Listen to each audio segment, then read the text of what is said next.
ఉప్పు ఎన్ని రకాలంటే మొత్తం 5 రకాల ఉప్పు. వాటిలో మొట్టమొదటిది రాళ్ళు ఉప్పు. మొట్టమొదటిది రాళ్ళు, దాన్ని స్టోన్ సాల్ట్ అంటారు. ఇది ఆయుర్వేదం ప్రకారం మిగిలిన ఉప్పు రకాలన్నిటికంటే కూడా ఉత్తమమైనదిగా కనబడిద్ది. తెల్ల ఉప్పు నల్ల ఉప్పు కంటే కూడా 84 రెట్లు మెరుగు అని చెప్పి శాస్త్రవేత్తలు దాన్ని ధృవీకరించారు. దాంట్లో calcium, potassium, magnesium, iron, zinc, copper, selenium లాంటి అనేక ఖనిజాలు దాంట్లో ఉన్నాయంట. స్తోత్రం, హల్లెలూయా. అది మలబద్ధకాన్ని తగ్గించడం, గుండెల్లో మంట, అజీర్తి, ఉబ్బరం, జీర్ణ సంబంధమైన సమస్యలు వీటన్నిటికి కూడా ఉపయోగపడుతుందంట. హల్లెలూయా. ఇది రాళ్ళు ఉప్పు. రెండోది సముద్రపు ఉప్పు. ఇదేంటంటే దీన్ని సీ సాల్ట్ అని పిలుస్తారు. సీ సాల్ట్, సీ అంటే సముద్రం, సాల్ట్ అంటే ఉప్పు. ఇదేంటంటే బీపీని కంట్రోల్ చేయడానికి, రక్తపోటును అదుపులో ఉంచడానికి సహాయపడుతుంది. దాంతోపాటు పదార్థములు నిల్వ ఉంచడానికి, పదార్థములు చెడిపోకుండా నిల్వ ఉంచడానికి ఉపయోగపడుతుంది. వింటున్నారా? నాకు అర్థమవుతుందా మీకు నేను చెప్పేది? నేను చాలా కష్టపడి సేకరించాను. ఉప్పు సామాన్యమైనది కాదు. ఉప్పు అంటే ఏదో ఉప్పు అనుకుంటే సరిపోదు. ఉప్పులో ఉన్న నిజాలు, సత్యాలు తెలుసుకోవాలి మనం. ఏదో మనం వాడుకునే సాల్ట్ అసలు సాల్టే కాదు, తెలుసా మీకు? సాల్ట్ వేస్ట్ సాల్ట్ అని మనం వాడుతున్నాం. అందుకని ఇప్పుడు చాలామందికి థైరాయిడ్ అనే సమస్య రావడానికి కారణం అదే. అయోడైజ్డ్ సాల్ట్ అని చెప్పేసి అంటారు, కానీ దాంట్లో అసలు అయోడినే ఉండట్లేదు. అయోడిన్ సాల్ట్ అసలు వేరు. ఇది సముద్ర ఉప్పు గురించి చెప్తున్నాను. పదార్థములు చెడిపోకుండా నిల్వ ఉంచడానికి ఉపయోగపడేది సీ సాల్ట్. మూడోది వచ్చేసరికి అయోడిన్ సాల్ట్, అయోడిన్ ఉప్పు అంటారు. ఈ రకం ఉప్పులో అయోడిన్ అధికంగా ఉండడం వలన థైరాయిడ్ గ్రంథికి కూడా చాలా ప్రయోజనకరంగా ఉంటుంది. ఈ రకంగా ఉండే ఉప్పునే సాధారణంగా ఇళ్లలో ఉపయోగిస్తారు. ఏ ఉప్పు ఇది? కళ్ళుప్పు. స్తోత్రం, కళ్ళుప్పు. ఈ కళ్ళుప్పుని వాడే వాళ్ళకి తొందరగా థైరాయిడ్ రాదు కదా అని చెప్పేసి థైరాయిడ్ రాకుండా ఉండాలని అధికంగా వేసుకున్నాం అనుకోండి, బీపీ పెరిగిపోద్ది. ఏం పెరిగిద్ది? బీపీలు పెరుగుతాయి, ఎముకలు పెలుసుగా మారుతాయి. కాబట్టి దాంతో జాగ్రత్తగా ఉండాలి. తర్వాత బ్లాక్ సాల్ట్ అని ఒకటి ఉంది, నల్ల ఉప్పు. ఇదేంటంటే దీంట్లో ఉన్న లక్షణాల వల్ల ఆయుర్వేద మందుల్లో దీన్ని వాడతారు. ఆహారంలో ఈ ఉప్పు చేర్చుకోవడం వల్ల డైజెషన్ ప్రాబ్లమ్స్, జీర్ణ సమస్యలు, తర్వాత ఎసిడిటీ, తర్వాత యాసిడ్ రిఫ్లెక్స్ సమస్యలు అని అన్నాడు. యాసిడ్ రిఫ్లెక్స్ సమస్యలు, వాటి నుంచి, తర్వాత బ్లోటింగ్ సమస్యను కూడా నల్లుప్పు తగ్గిస్తుంది. ఎందుకే అసిడిటీ సమస్య ఉంటే మజ్జిగలు ఉప్పు వేసుకొని తాగండి కొద్దిగా అని అంటారు. నల్లు ఉప్పు వేసుకొని కలుపుకొని తాగమంటారు. ఐదవది హిమాలయన్ సాల్ట్ లేదా పింక్ సాల్ట్ అంటారు. హిమాలయాల దగ్గర నుండి ఉత్పత్తి అయ్యేటువంటి సాల్ట్ వాటర్లో నుంచి తయారు చేస్తున్నటువంటి ఉప్పు. ఇది గులాబీ రంగులో మనకు అందరికీ తెలిసిందే. ఇది కూడా డైజెషన్ ప్రాబ్లమ్స్కి బాగా పనిచేస్తుందంట. ఎలక్ట్రోలైట్స్, ఇప్పుడు ఏదన్నా నీరసం వస్తే, విరోచనాలు, వాంతులు అయితే సెలైన్ పెడతారు కదా, అట్లాగా ఈ సాల్ట్ వాడితే సెలైన్ పెట్టే పని ఉంటుంది అన్నమాట. స్తోత్రం. నీరసం, నిస్సత్తువని, తర్వాత ఖనిజ లవణాలని బాడీకి అందిస్తూ ఉంటుంది. సో ఇలాగ ఈ 5 రకాల సాల్ట్లు మనకు అందుబాటులో ఉన్నాయి. ఈ 5 రకాల సాల్ట్లు ఎన్ని రకాలు? ఇప్పుడు 5 రకాలు. దాంట్లో మొట్టమొదట నిక్కీ చెప్పింది ఏంటి? రాళ్ళుప్పు. Very good. రాళ్ళుప్పు అది చాలా ఆరోగ్యానికి మంచిది. ఆ సాల్ట్ కాస్ట్ కూడా చాలా ఎక్కువ అన్నమాట. కానీ యేసు ప్రభు వారు చెప్పినటువంటి ఉప్పు ఏంటంటే, ఆయన గలిలయ ప్రాంతం, ముందు 4వ అధ్యాయంలో మనం చూస్తే ఆయన గలిలయ ప్రాంతానికి వచ్చినట్టుగా మనం చూస్తూ ఉన్నాం. ఆ గలిలయ ప్రాంతంలో ఉన్నటువంటి ఉప్పు, గలిలయ అంటే సముద్రం, ఆ సముద్రపు తీరంలో వాళ్ళు తయారు చేసే ఉప్పు గురించి ఉద్దేశించి ఆయన మాట్లాడుతూ ఉన్నాడు. స్తోత్రం చెప్పండి ఒకసారి, హల్లెలూయా. ఆయన చెప్పిన ఉప్పు ఏంటంటే, పదార్థములు పాడవకుండా నిల్వ ఉంచే దాని గుణ లక్షణాలు కలిగిన ఉప్పు గురించి, రుచిని ఇవ్వగలిగినటువంటి ఉప్పు గురించి, వాడబడక ముందు పదార్థంగా కనపడిన, వాడిన తర్వాత వాడబడుతున్నప్పుడు అది కరిగిపోయి అదృశ్యమైపోయే ఉప్పు గురించి ఆయన మాట్లాడాడు. స్తోత్రం. అఫ్కోర్స్ ఇవన్నీ కరిగిపోతాయి, కానీ గమనించండి, ఈ ఉప్పు ప్రత్యేకమైన ఉప్పుగా మనము చూస్తాం. ఎందుకంటే యేసు ప్రభువారు దాని గురించి ప్రత్యేకంగా మాట్లాడారు. ఆయన అంటున్నాడు, ఉప్పు నిస్సారమైతే దానివల్ల దేనికి ప్రయోజనం అని అంటున్నాడు. ఉప్పు నిస్సారమైతే దాని వలన ఎవరికి ప్రయోజనం? ఎవరికి ప్రయోజనం లేదు. ఒక సాల్ట్ మీరు వాడుతున్నప్పుడు ఆ సాల్ట్ మీకు ఉపయోగపడకపోతే ఏం చేస్తారు? కానీ ఇక్కడ ఈ ఉప్పు విషయంలో ఉప్పు నిస్సారం అయితే దానివల్ల దేనికి అసలు ఉప్పు ఎట్లా నిస్సారం అవుతుంది? ఉప్పు ఎలా నిస్సారం అవుతుంది?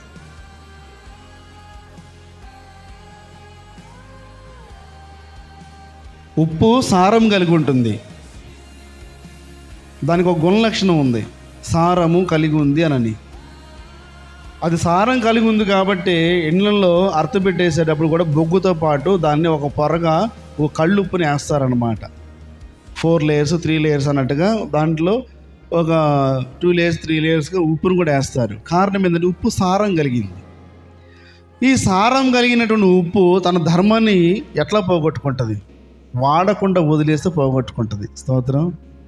వాడకుండా బయట గాలికి పెట్టిస్తే పోయిద్ది దాని సారం. కొన్ని దినాలే దాని సారం ఉంటుంది, తర్వాత దాని సారం పోతుంది. మనం ఎందుకు డబ్బాలో భద్రపరుచుకుంటామంటే అందుకే. పెద్దవాళ్ళు మట్టి పాత్రలలో ఉప్పును నిల్వ ఉంచడానికి కారణం కూడా అదే. ఉప్పు సారం కలిగింది, ప్రభావం కలిగింది. ఇనప దాంట్లో వేసినా స్టీల్ దాంట్లో వేసినా అది కొరుకు తినేస్తుంది. ఎప్పుడన్నా మీకు ఇనప కిటికీలు ఇనప దర్వాజాలు అంటే వాళ్ళు వేస్తూ ఉంటారు కొంతమంది, పాపం తెలియక, ఉప్పు ఏదో దోషాన్ని పోగొట్టిద్దానని. ఆ ఉప్పు మీరు మీ గడపలో వేసుకుంటే ఆ ఉప్పు ఏం చేస్తుందంటే తినేస్తుంది. మేము అద్దెకి ఇచ్చిన ఇంటిలో కూడా మాకు తెలియదు వాళ్ళు ఉప్పు వేస్తున్న సంగతి. నిమ్మకాయ పెడతారు, దర్వాజకి ఇటుపక్క అటుపక్క, ఇటుపక్క అటుపక్క ఉప్పు కూడా పెడుతున్నారు. అటుపక్క ఇటుపక్క మొన్న ఈ మధ్య పోయి చూస్తే ఏమంటారు ఐరన్ యాంగిల్స్ తినేయటం మొదలు పెడుతుంది. కారణం ఏంటంటే ఉప్పు సారం కలది, అవసరమైతే అది తినేస్తుంది. గమనించాల్సిన విషయం ఏంటంటే మీరు లోకమునకు ఏమై ఉన్నారు? మాట్లాడండి. ఉప్పు అయి ఉన్నారు. ఉప్పు నిసారం అయితే ఏం చేస్తారు దాన్ని? అది దేని వలన సారం పొందును అని ప్రభువు అడుగుతున్నాడు. భూమి మీదనున్న ఏ పదార్థము కూడా నిస్సారమైన ఉప్పును సారవంతంగా మార్చలేదు. అది ఉప్పులో ఉన్న ఇంకో ప్రత్యేకత. ఉప్పు నిస్సారమైతే భూమి మీదనున్న ఏ పదార్థము కూడా ఉప్పుని మళ్ళా సారవంతంగా మార్చలేదట. ఈ వ్యక్తి ఉన్నాడు అనుకోండి, ఈ వ్యక్తి కొంతకాలం బాగున్నాడు, ఆ తర్వాత పాడైపోయాడు. మళ్ళీ ఏదో ఒక అన్నగారు అక్కగారు వచ్చి, తండ్రి గారు తల్లి గారు, అయ్యా నువ్వు మారు మనసు పొందు నాయనా, నీకోసం ప్రార్థన చేస్తుంటే ఏదో ఇతను మళ్ళా మారు మనసు పొందే అవకాశం ఉంటుంది. ఉప్పు నిస్సారం అయిపోతే ఆ ఉప్పు మరలా ఏ పదార్థము చేత కూడా మరలా తిరిగి ఆ సారాన్ని సంపాదించుకోలేదట. ఏ భూమి మీద ఉన్న ఏ పదార్థం చేత కూడా టెంపరీగా కొన్ని గంటల పాటు 1-2 దినాల పాటు ఏదైనా సారం కలిగిన దానిలాగా అది ప్రవర్తించవచ్చేమో కానీ, ఆ స్వభావంలో కనబడొచ్చేమో కానీ ఒరిజినల్గా దాన్ని సారం పోయిన తర్వాత మరలా తిరిగి అది రాదట. అందుకని ప్రభు ఏమంటున్నాడంటే ఉప్పులో సారం ఉండాలి, సారం కలిగిన ఉప్పుగా మీరు ఉండాలి. మీ మాటలు ఉప్పు వేసినట్లుగా సారం కలిగి రుచి కలిగిన మాటలుగా ఉండాలని చెప్తున్నాడు. నీ ప్రవర్తన ఉప్పును కలిగినట్టు సారం కలిగిన ప్రవర్తనగా నీ ప్రవర్తన ఉండాలి. స్తోత్రం. అయితే పాత నిబంధనలు కూడా ఒక మాట గుర్తు చేస్తాను.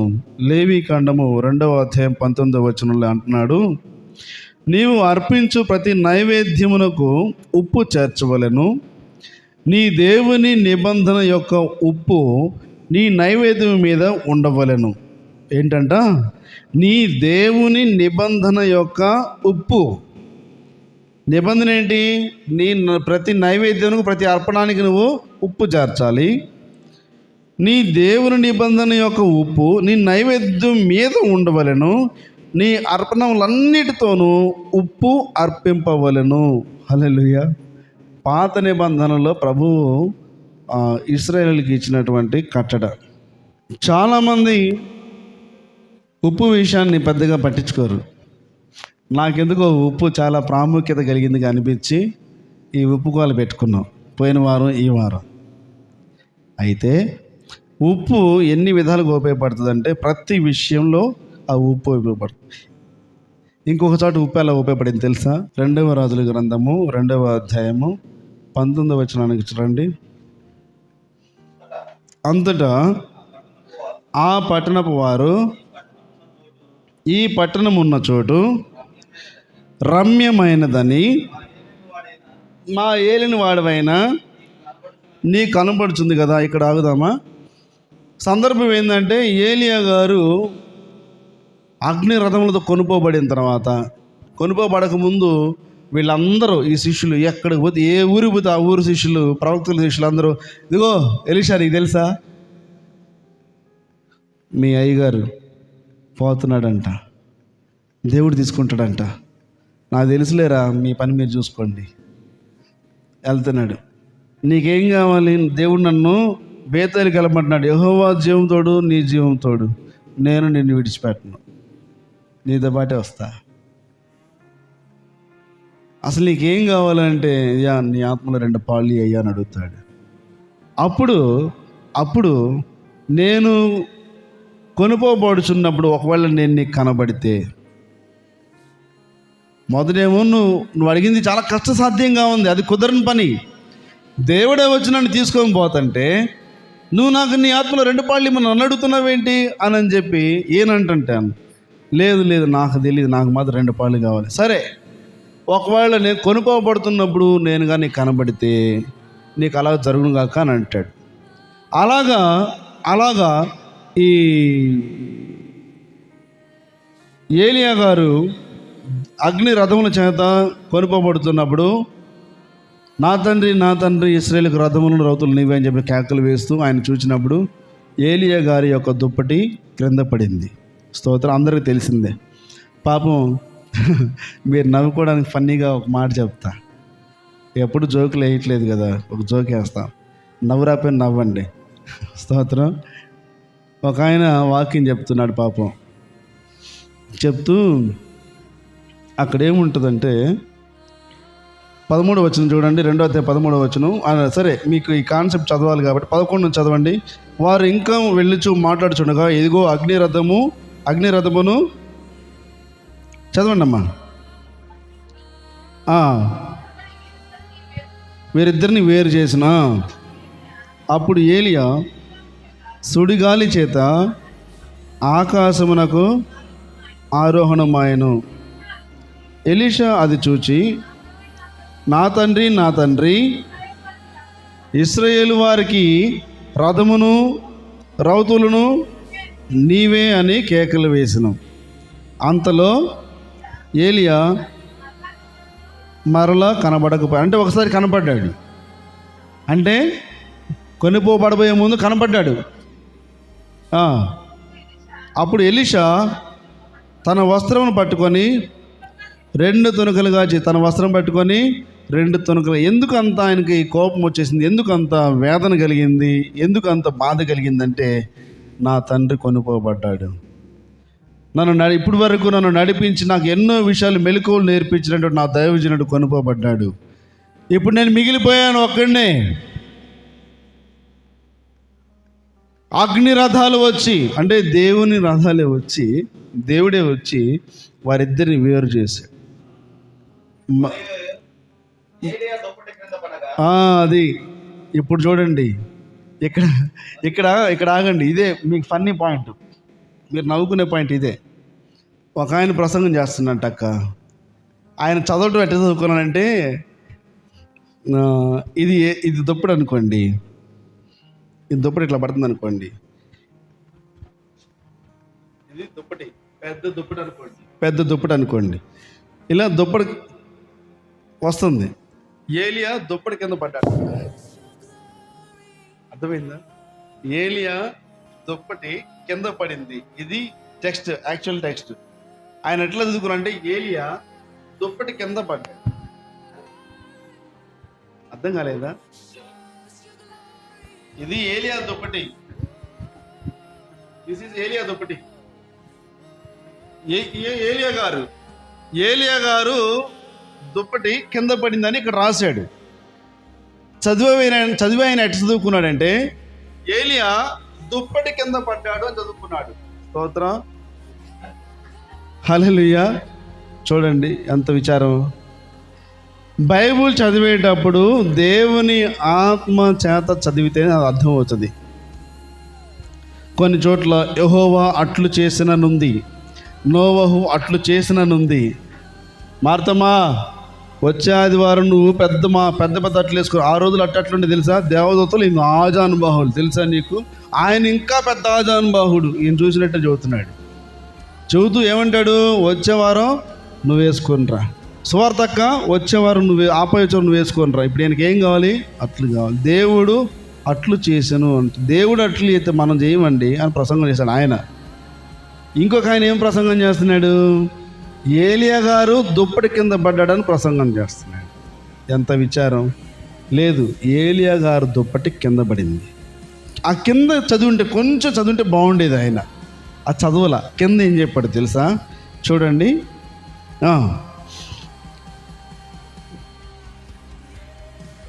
మరియు ఏలియా దుప్పటి క్రింద పడగా, ఇట్లా చదవాలన్నమాట. అర్థమైందా? మరియు ఏలియా దుప్పటి కింద పడగా అని చదవకూడదు. అర్థమైందా? మరియు ఏలియా దుప్పటి కింద పడగా అని చదవకూడదు. మరియు ఏలియా దుప్పటి కింద పడగా అని చదవాలి. స్తోత్రం, హల్లెలూయా.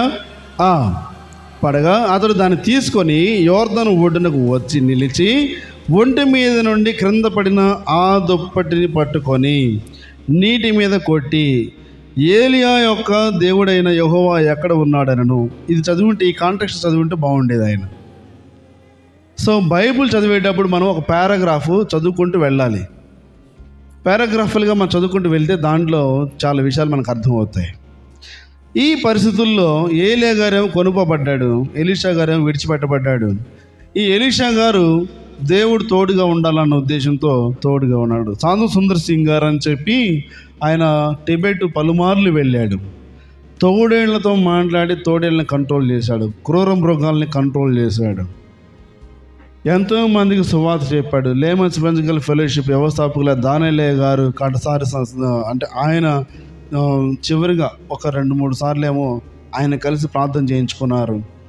ఆయన దుప్పటి, ఆయన వాడిన దుప్పటి దానియేలు గారి దగ్గర ఉంది. ఆ దుప్పటి తగిలితే చనిపోయిన వాళ్ళు బ్రతికారు. స్తోత్రం, హల్లెలూయా. ఆ దుప్పటి తగిలితే చనిపోయిన వాళ్ళు బ్రతికారు. ఆ దుప్పటి ఉందన్న సంగతి తెలిసి దాన్ని ఎవరో దాచిపెట్టారు. ఇప్పుడు అది ఎక్కడుందో కూడా జనాలే తెలియదు.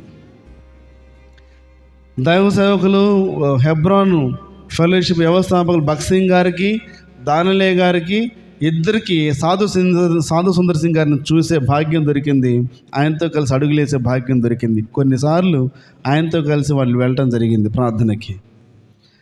అయితే ఆ సాధు సుందర్ సింగ్ గారు దుప్పటి చనిపోయిన బ్రతికిస్తే, ఏలియా గారు వాడుకున్న దుప్పటి యోర్దాను మీద కొడితే యోర్దాను అట్లా లేచి నిలబడ్డదంట. స్తోత్రం. ఈ పరిస్థితుల్లో తన ఆత్మీయ తండ్రి అక్కడ లేడు, ఆయన ఒక్కడే ఉన్నాడు. ఆ పరిస్థితుల్లో ఆయన తిరిగి వస్తూ ఉంటే, అయ్యా నీ గురువు మేము వెళ్ళి ఒక 50 మంది వెళ్ళి ఎత్తుక్కొని వస్తామని చెప్పేసి అని అంటారు శిష్యులు. ఆ వెతుక్కొని వస్తానంటే ఈయనంటాడు, మీరు వద్దు, వెళ్ళొద్దు, ఆయన దేవుని దగ్గరికి వెళ్ళిపోయాడు అని చెప్పేసి అని అంటే, లేదు ఒకవేళ దేవుని ఆత్మ అతను తీసుకుపోయి ఏదైనా పర్వతం మీద పడేసాడేమో, లేకపోతే ఇంకెక్కడన్నా పొదల కాడ పెట్టాడేమో, నేను వెళ్ళి చూసి వస్తానని చెప్పేసి మమ్మల్ని పోనీమని చెప్పేసి సరే పోయిరండి అంటాడు. పోయి వస్తారు. పోయి వచ్చిన తర్వాత ఈయన ఎరుకో దగ్గర ఉంటాడు. ఎవరు? ఎలీషా గారు. అక్కడ ఉన్నప్పుడు మాట్లాడుతూ ఉన్నారు. ఏమని చూడండి ఆ మాట 19లో, అయ్యా నీవు చూస్తుంటే ఇదిగో ఈ పట్టణం ఉన్న చోటు రమ్యమైనదని మా ఏలిన వాడవని నీ కనబడుచున్నది, కానీ ఓటులన్నీ చెడిపోయాయి, నీళ్లు మంచి కాదు. అదేంటి, ఎంత మంచి గ్రీనరీ ఉంది, మంచి ప్రాంతంగా కనబడుతుంది అని చెప్పేసి అని ఆయన మాట్లాడట్లా. వాళ్ళు అనుకుంటున్నారు ఏమని, నీ కళ్ళకి ఇది బాగా కనపడుతుంది కదా, నువ్వు బాగా ఆస్వాదిస్తూ చూస్తున్నావు కదా, ఇదిగో ఊరంతా బాగానే ఉంది, కానీ నీళ్లు మాత్రం మంచి కదయ్యా, ఈ నీళ్లు మరణకరమైన రోగాన్ని కలిగిస్తా ఉన్నాయంటే, ఆయన క్రొత్త పాత్ర ఒకటి తీసుకొని దాంట్లో ఉప్పు తీసుకొని రమ్మని చెప్తాడు. చూడండి, అందుచేత భూమియు నిస్సారమై ఉన్నది అని ఎలీషాతో అనగా, అతడు క్రొత్త పాత్రలో ఉప్పు వేసి నా యొద్దకు తీసుకుని రండని వారితో చెప్పాను. వారు దాన్ని తీసుకొని రాగా అతడు ఆ నీటి ఓట యొద్దకు పోయి అందులో ఉప్పు వేసి, యెహోవా సెలవిచ్చినది ఏమనగా, ఈ నీటిని నేను బాగు చేసి ఉన్నాను గనుక ఇక దీని వలన మరణము కలగకపోవును, భూమియు నిస్సారముగా ఉండదు అనెను. హల్లెలూయా, హల్లెలూయా. అక్కడ ఏం లక్షణాలు చెప్తున్నాడు ఆయన చూడండి. ఇక దీని వలన మరణము కలగకపోవును అని అంటున్నాడు. ఆ నీరు వాడటం వల్ల మరణకరమైన రోగాలు వస్తున్నాయి. ఇంకా భూమి నిస్సారంగా ఉంది. అంతా రమ్యంగా ఎలా కనబడుతుంది? మరి అంత మంచిగా ఎలా రమ్యంగా కనబడుతుంది? మంచి సీనరీస్ ఉంటే కదా మనకు రమ్యంగా కనపడేది. గ్రీనరీ, ఫ్లవర్స్, మంచి కాయల చెట్లు, యాపిల్ చెట్లు అన్నీ కనపడుతున్నాయి, ఖర్జూర చెట్లు అన్నీ కనపడుతుంటాయి కదా మనకి, బాగా సీనరీ బాగుండేది, అంతే కదా. మరి మరణకరమైనటువంటి ప్రమాదకరమైన నీరుంటే మరి అవి ఎలా కనపడుతున్నాయి? లోక సంబంధమైన డెకరేషన్లు మనకి ఎన్నైనా ఉండొచ్చు, స్తోత్రం. కానీ ఆత్మ సంబంధమైన వాడు ఏం గుర్తుపడతాడంటే, అక్కడ ఏ ఆపద ఉందో, ఏ లోపం ఉందో, ఏ సమస్య ఉందో దాన్ని గుర్తుపడతాడు. స్తోత్రం, హల్లెలూయా. ఎలీషా గారు చూస్తూ ఉంటుంటే వాళ్ళు అనుకుంటున్నారు మన ఊరు బాగుందని చూస్తున్నాడు పాస్టర్ గారు అనుకుంటున్నారు. వాళ్ళు పాస్టర్ గారు చూస్తుందే ఆ నీళ్ళ గురించి, సమస్య గురించి. పాస్టర్ గారు చూస్తుందే ఆ నీటి సమస్య గురించి. అయ్యా అంత బాగుందయ్యా, నీళ్ళు మాత్రం పాడైపోయినాయి, మరణకరమైనవి, నిస్సారంగా ఉందయ్యా, దానివల్ల భూమి కూడా నిస్సారంగా మారిపోయిందంట. ఎక్కడైతే సారవంతమైనటువంటి నేల ఉండదో అక్కడ నీరు మంచిది కాదు. ఎక్కడ నీరు మంచిది కాదో ఆ సంఘము వర్ధిల్లదు, ఆ సేవ వర్ధిల్లదు, వాళ్ళు వర్ధిల్లరు. నీవు వర్ధిల్లాలంటే నీలో జీవం ఉండాలి. నీవు వర్ధిల్లాలంటే నీలో ఉప్పు వంటి సారం నీలో ఉండాలి. స్తోత్రం. ఎలీషా గారు ప్రార్థన చేశారు. ప్రార్థన చేసి దేవుని మాట ఆ ప్రజలకు అందిస్తున్నాడు. ఏమని? యెహోవా సెలవిచ్చినది ఏమనగా, ఈ నీటిని నేను బాగు చేసి ఉన్నాను గనుక ఇక దీని వలన మరణం కలగకపోవును. కొండలు ఉప్పేస్తే ఊళ్ళో నీళ్లు బాగోవటం ఏంటి? మనం వెళ్ళి అక్కడున్న వాగులు ఉప్పేసి వద్దాం, చూద్దాం ఎట్లా ఉంటుందో. దేవుడు కార్యం చేస్తే అలా ఉంటుంది. స్తోత్రం. నేను బాగున్నాను, నేను అందంగా ఉన్నాను, నాకేమీ తక్కువ లేదు, నాకు అంత సమృద్ధిగా ఉందని ఒకవేళ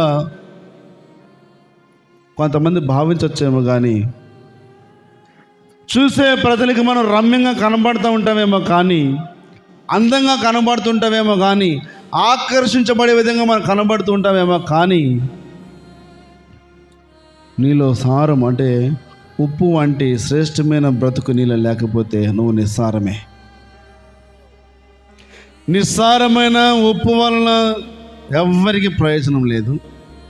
నిస్సారం కలిగినటువంటి వ్యక్తి వలన సమాజానికి ప్రయోజనం లేదు, ఇంట్లో వాళ్ళకి ప్రయోజనం లేదు, దేశానికి కూడా ప్రయోజనం లేదు. కొంతమంది సంబోధించి మాట్లాడతారు. ఏమని ఉచ్చరించి మాట్లాడతారంటే, భూమి మీద నూకలు తక్కువైనవి అని పుట్టావారా నువ్వు అని మాట్లాడతారు. మాట వినండి పిల్లల విషయంలో. విక్టోరియా నవ్వుతుంది. స్తోత్రం. మీరన్నా స్తోత్రం చెప్పండి. హల్లెలూయా. విక్టోరియాని ఈసారి నేను ఎక్కడ కూర్చోబెడతా, ఎదురు కూర్చోబెడతా. విక్టోరియా స్తోత్రం చెప్పినప్పుడు మీరు స్తోత్రం చౌదరి గారిని. హల్లెలూయా. ఒక వ్యక్తి పాడైపోతే, ఒక వ్యక్తి చెడిపోతే, ఒక వ్యక్తి స్వభావం పాడైపోతే, ఒక వ్యక్తిలో జీవ సంబంధమైన క్రియలు లేకపోతే ఆ వ్యక్తి మృతుడైనట్టే. లేకపోతే ఆ వ్యక్తి వలన పేరుకు మాత్రం అతను బ్రతుకుతూ ఉంటాడేమో, ఆ వ్యక్తి బ్రతుకుతూ ఉంటుందేమో, కానీ అటువంటి వారి వలన సభ్య సమాజానికి ప్రమాదం. తా జడిని కోతి వనమెల్లా పాడు చేస్తుంది. దాని స్వభావం అదే, దాని స్వభావమే అది. సో మనం వాళ్ళని చూసి నేర్చుకోవడం కాదు, కానీ సారం కలిగిన వారు ఎవరు? మంచి మనస్సాక్షి కలిగిన వారు ఎవరు? మంచి మనసు కలిగిన వారు ఎవరు? యథార్థమైన ప్రవర్తన కలిగిన వారు ఎవరు? సత్యము కోసం పరుగులెత్తేవారు ఎవరు? వాక్యముతో నింపబడి ఉన్నవారు ఎవరు? వారిని మనం వెతకాలి. హల్లెలూయా. ఆత్మ సంబంధమైన వారితో నువ్వు సహవాసం చేస్తే నీవు కూడా ఆత్మ సంబంధిగా మార్చబడడానికి అవకాశం ఉంటుంది. కొన్ని గుణ లక్షణాలను వందిపుచ్చుకుంటావు. ఏలియా గారు 7 అద్భుతాలు చేసి ఎలీషా గారు 14 అద్భుతాలు చేశాడు. ఆయన చనిపోయిన వాళ్ళని తిరిగి లేపాడు, ఈయన చనిపోయిన వాళ్ళని తిరిగి లేపాడు. ఆయన కరువులో ఉన్న వాళ్ళకి ఆయన ద్వారా దేవుడు కార్యం చేశాడు. ఇక్కడ కరువులో ఉన్న వాళ్ళకి దేవుడు ఈయన ద్వారా కార్యం చేస్తాడు. దైవ సేవకుని దగ్గర చాలామంది వెంబడిస్తున్నట్టే కనబడుతుంది. ఈరోజు ఒక సేవకుడు కనిపించాడు నాకు ఇంటి దగ్గర. పాస్టర్ గారు వాళ్ళు వచ్చారు, 2 వచ్చారు. 14 మందిని రెడీ చేశాడండి ఆయన సేవకులు. ఎంతమందిని? 14 మందిని రెడీ చేశాడు. యవనస్తుల్ని తల్లిదండ్రులతో పోట్లాడి నీ కొడుకు త్రాగుబోతుడుగా ఉన్నప్పుడు, కొట్టేవాడిగా ఉన్నప్పుడు, తిట్టేవాడిగా ఉన్నప్పుడు, నిన్ను నీ భర్తని ఇద్దరిని ఈడ్చి బయటేసి పొండ్రా బయటకు అని చెప్పి గేట్ వేసినప్పుడు మిమ్మల్ని ఎవరు ఆదరించారు? ఎవరు ఆదరించలేదు. అయితే అంటున్నారు మళ్ళీ వాడిని నేను తీసుకొని పోయి నాతో స్నేహం చేయమని చెప్పి నేను వాడు నాతో మేము స్నేహం చేసి 5 సంవత్సరాలు 6 సంవత్సరాలు వాడికి నేను తిండి గుడ్డ అన్నీ పెట్టి పోషించి దేవుని సంబంధమైన విషయాలు వాడితో మాట్లాడి వాడు మారు మనసు పొందేటట్టుగా చేసి వాడు మారు మనసు పొందిన తర్వాత వాడికి నేను బాప్తిసం ఇచ్చి వాడిని సంఘ పరిచర్యలో క్రమంగా ఒక్కొక్కటి నేర్పించుకుంటూ తీసుకొని వచ్చి దేవుని సేవకుండా చేస్తే మీరేంటి మన ఊర్లో మనం పెట్టుకుందారా అని పిలుస్తున్నారు. మన ఊర్లో మనం పెట్టుకుందాం. మన వాళ్ళందరూ 15 కుటుంబాలు ఆడే ఉన్నారు రా, నువ్వు వాడు చేసుకుంది కానీ రా అని చెప్పేసి పిలిస్తే ఇతను వెళ్ళిపోయాడు. వాడు వెళ్ళిపోయాడని ఇంకొకడు వాళ్ళూరు వెళ్ళిపోయాడు. వాడు వెళ్ళిపోయాడని ఇంకొకడు వాళ్ళూరు వెళ్ళిపోయాడు. వాడు వెళ్ళిపోయాడని ఇంకొకడు ఏం చేశాడంటే పోయి వాడు బయలుదేరి మేస్త్రి అయ్యాడు. ఇంకొకడు పోయి ముఠా మేస్త్రి అయ్యాడు. అదే ముఠాలో ఒక ముఠా అయిపోయాడు. కొంతమంది 2-3 భ్రష్టులు అయిపోయారు. 1-2 సంఘాలను పాడు చేసే వాళ్ళకి తయారైపోయారు. సొలొమోను సామెతలు ఇవే అన్నట్టుగా అన్నీ అయిపోయిన తర్వాత ఆయన మా ఇంట్లో ఒకరోజు కూర్చొని అంటాడు, అయ్యా ఇవన్నీ జరిగిన తర్వాత నాకు ఒకటి అర్థమైంది అయ్యగారు, ఎవరిని నమ్మకూడదు. 14 మందిని పోషించా, తిని తినక. చిన్న గుడిసె వాళ్ళు ఉండేది, చిన్న రేకుల షెడ్ వాళ్ళ మందిరం. ఒకప్పుడు 300 మంది ఆరాధనకు కూర్చునే వాళ్ళంట. ఇప్పుడు 30 మంది కూడా లేరంట. మన కులపోలందరూ పోదాం రండి. వాళ్ళు పోయారుగా, మన కులపోలందరూ పోదాం రండి. మన ఊళ్ళందరూ పోదాం రండి. ఇట్లా మొత్తం ముక్కలు అయిపోయింది. నేను దేవుని పని ఆపట్లేదు అయ్యగారు అంటాడు ఈరోజు మాట్లాడుతూ. ఈ శిష్యులు కూడా చాలామంది ఉన్నారు, కానీ ఏలియా గారి దగ్గర ఒకడు మాత్రం నమ్మకంగా చేశాడు. ఆయన ఎలీషా. స్తోత్రం. ఒకే ఒక్క పని చేశాడు. తన ఆత్మీయ తండ్రి ఏం చేశాడో తను కూడా అదే చేసి చూపించాడు. ఆ ఫ్లేవర్, ఆ ఆత్మ నడిపింపు ఎక్కడా పోగొట్టుకోలేదు. అదే పని ఎలీషా ఏం చేశాడు తెలుసా?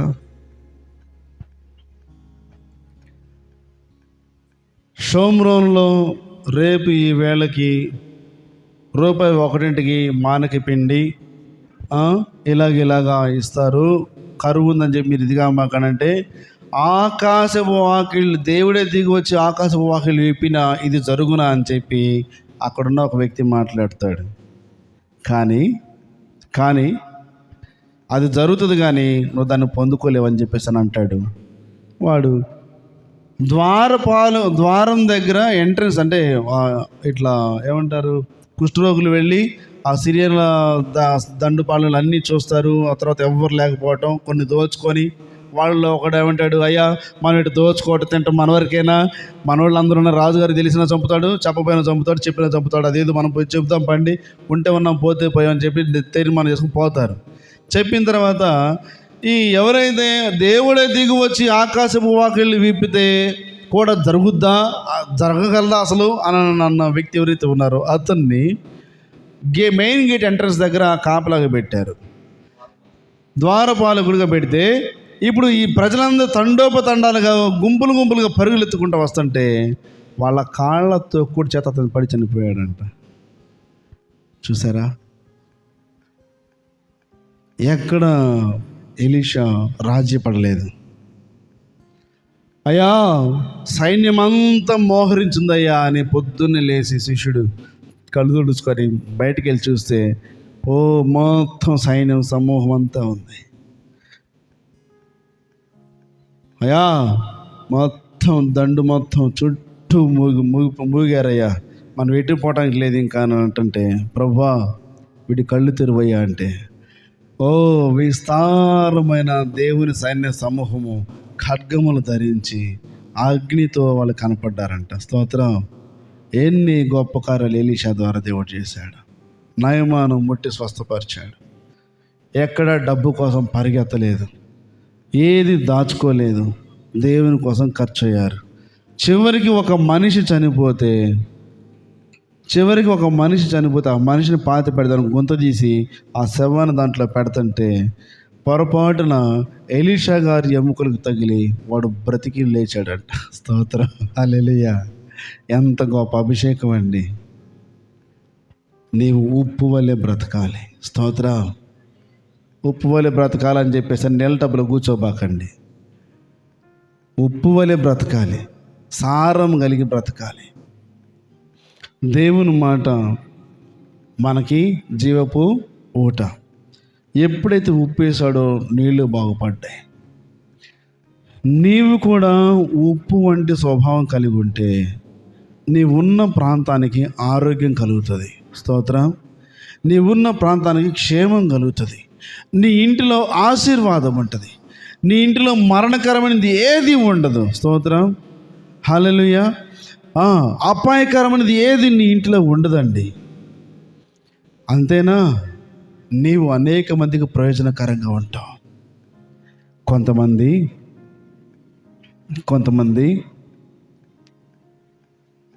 ఏదన్నా కాస్త కృప, ఇంత కృప ఉందంటే మీకు కూర్చున్న వాళ్ళకి ఇది కనపడదు అనుకోండి, నాకు తెలిసి కొంచెం కనపడుద్ది. ఎంత కృప ఉంటే ఏమి ఎగిరిపడుతుంటారో, భూమి మీద నడవరు. దేవుడు మేలు చేసి ఏదో నీకు కొంచెం ఆధిక్యత ఇస్తే భూమి మీద నడవరు. నా అంతటోడు లేడని వెర్రవేగుతూ ఉంటారు. నీ జ్ఞానము, నీ తలాంతులు, నీ ఆస్తి, నీ అందము, నీ చందము, నీ బలగము, నీ బలము, నీ ఐశ్వర్యము, ఇవన్నీ నీ తల్లి గర్భంలో చేత పట్టుకొని వచ్చావా? తల్లి చేత పట్టుకొని వచ్చావు మనం కాదు. దేవుడు నీకు ఇచ్చాడు. నిన్ను నమ్మి, నిన్ను ప్రేమించి, ఎవ్వరికి ఇవ్వనటువంటి కొన్ని కృపలు, కొన్ని తలంతులు నీకు ఇస్తే నువ్వేమో వెర్రవీగుతావు, ఎగిరిపడతావు. గెహాజీ కూడా డబ్బుల కోసం పరిగెత్తితే గెహాజీతో ఏమంటాడు తెలుసా ఎలీషా? మనం ఇప్పుడు డబ్బును ఇవన్నీ సంపాదించుకోవడానికి ఇది సమయమా? దేవుని రాజ్యము కొరకు మనం పని చేయాలి అని చెప్పి మాట్లాడుతూ ఉంటేనే నయమాను ఏ కుష్ఠరోగం నుంచి బాగుపడ్డాడో ఆ కుష్టు గెహాజీ పొందుకున్నాడు. గెహాజీ మనస్సు లోకం వైపు ఉంది.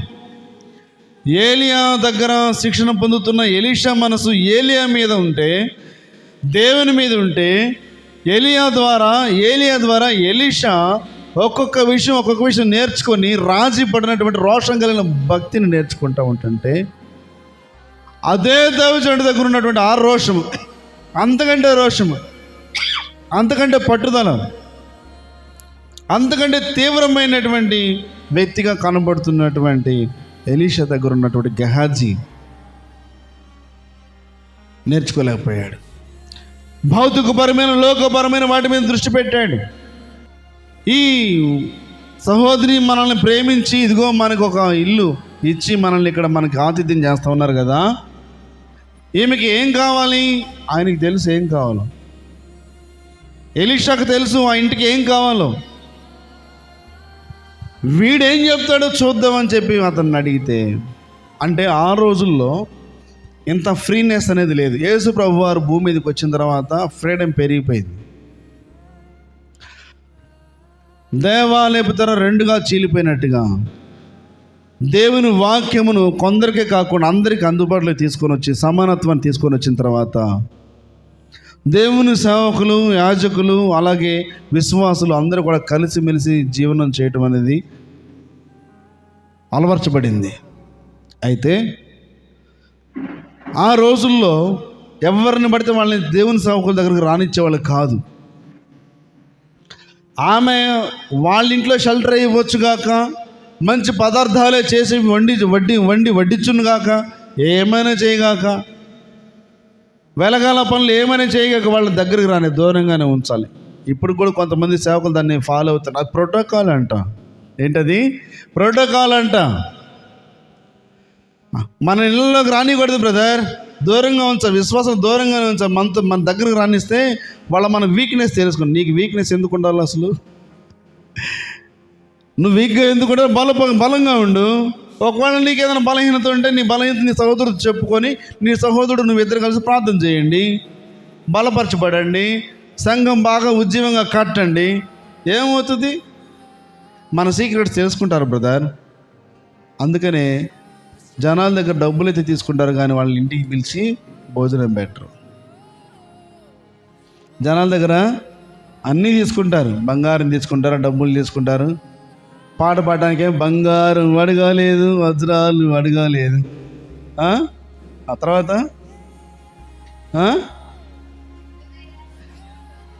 హృదయాన్ని అడిగాడయ్యా అంటూనే ఉంటారు. సంచి పట్టుకొని కానుకలు పడతానే ఉంటారు. ఏ రకమే చెయ్యం. ఎలీషా అంటే భక్తి చేయలేదు. ఎలీషా రోషంగా భక్తి చేశాడు. ఈమెకి ఏం కావాలంటే, గెహాజీ పోయి ఆమెను అడిగితే, అయ్యా ఇప్పుడు వరకు నాకేమీ కొదువు లేదు, నేను నా స్వజనుల మధ్యలో ఉన్నానంటది. అంతా మా వాళ్ళు, నాకు భయం లేదు, నా యజమానుడు సుసంపన్నం కలిగిన వాడు, మాకేం కొదువు లేదు, సో నాకేం అక్కర్లేదు నాన్న చెప్తే నేను వచ్చేది చెప్తున్నాడు. అయ్యా వాళ్ళకి అన్నీ ఉన్నాయి కానీ ఆమెకి కుమారుడు లేడు, ఆమె భర్త కూడా ముసలివాడని చెప్తున్నాడు. అది వాళ్ళల్లో ఉన్న లోపాలు.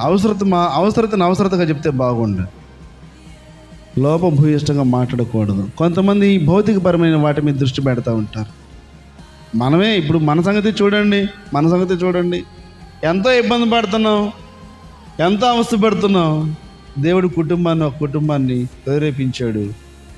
ఇద్దరు వచ్చి, అన్నా మేము డౌన్ పేమెంట్ కడతాం, మీరు బండి తీసుకోండి. ఎంత సంతోషకరమైన వార్త. ఆత్మ సంబంధమైన నేత్రాలు ఉండాలి. స్తోత్రం, హల్లెలూయా. ఎప్పుడు వస్తుందంటే ఉప్పు లాంటి స్వభావం నీలో ఉంటే, ఉప్పు లాంటి స్వభావం నీలో ఉండాలి. నీ మాటలు ఉప్పు వలె సారం కలిగి ఉండాలి. ఏది పడితే అది మాట్లాడకూడదు, ఏది పడితే అది. కొంతమంది మాట్లాడతారు, అబ్బో కాసేపు కూర్చుంటే మనం ఎటని పోతామేమో అనిపించింది. కాబట్టి ప్రేమేం దేవుని బిడ్డలారా, మనం ఉప్పు వలె సారం కలిగి ఉండాలి. ఎలా ఉండాలి? ఉప్పు వలె సారం కలిగి ఉండాలి. ఉప్పు ఎన్ని రకాలని చెప్పాను? ఉప్పు 5 రకాలు. 5 రకాల ఉప్పుల సంగతి ఏమో కానీ యేసు ప్రభువు చెప్పిన ఉప్పు మాత్రం శ్రేష్టమైన ఉప్పు. అదేంటి? సముద్రపు ఉప్పు. అదే ఉప్పు, సారం కలిగిన ఉప్పు, పదార్థమును పాడు చేయకుండా నిల్వ ఉంచే ఉప్పు. అది. స్తోత్రం, హల్లెలూయా. నీటిని బాగు చేశాడు ఎలీషా. ఆ ఉప్పుని యేసుప్రభు ఎలా మాట్లాడుతున్నాడంటే, నిన్ను బాగు చేసే ఉప్పుగా మాట్లాడుతున్నాడు. హల్లెలూయా. నీ ఇంటిని బాగు చేసే ఉప్పుగా మాట్లాడుతున్నాడు. నీవు, నీ మాటలు, నీ ప్రవర్తన, నీ జీవితం ఉప్పు వలె సారముగా ఉంటే, వాక్యం లేకుండానే నీ భర్త మార్చబడతాడు, వాక్యం లేకుండానే నీ భార్య మార్చబడుతుంది, వాక్యం చెప్పకుండానే నీ పిల్లలు మార్చబడతారు నీ సత్ప్రవర్తనను బట్టి. ఉప్పు వంటి స్వభావం కలిగి ఉండాలి. సారము కలిగిన ఉప్పు నీ కుటుంబాన్ని కడుతుంది. సారము కలిగిన ఉప్పు నీ సంఘాన్ని కడుతుంది. సారము కలిగిన ఉప్పు నీ ప్రాంతాన్ని బాగు చేస్తుంది. హల్లెలూయా. నీవు ఉప్పుగా ఉన్నావా? ఎలా ఉన్నావు? పప్పుగా ఉండద్దు. పప్పుగా ఉంటే ప్రయోజనం లేదు. ఉప్పుగా ఉండాలి. ఎలా ఉండాలి? ఉప్పు వలె సారం కలిగి ఉండాలి. మాటల్లో సారం ఉండదు. కొంతమంది ఏదో మాట్లాడతారు, అంత అయిపోయిన తర్వాత ఏం చెప్పాడని చూస్తే ఏముండదు. గంట మాట్లాడతారు, తర్వాత ఏంటి అని అవుట్లైన్ తీస్తే దాంట్లో ఒక పాయింట్ ఉండదు.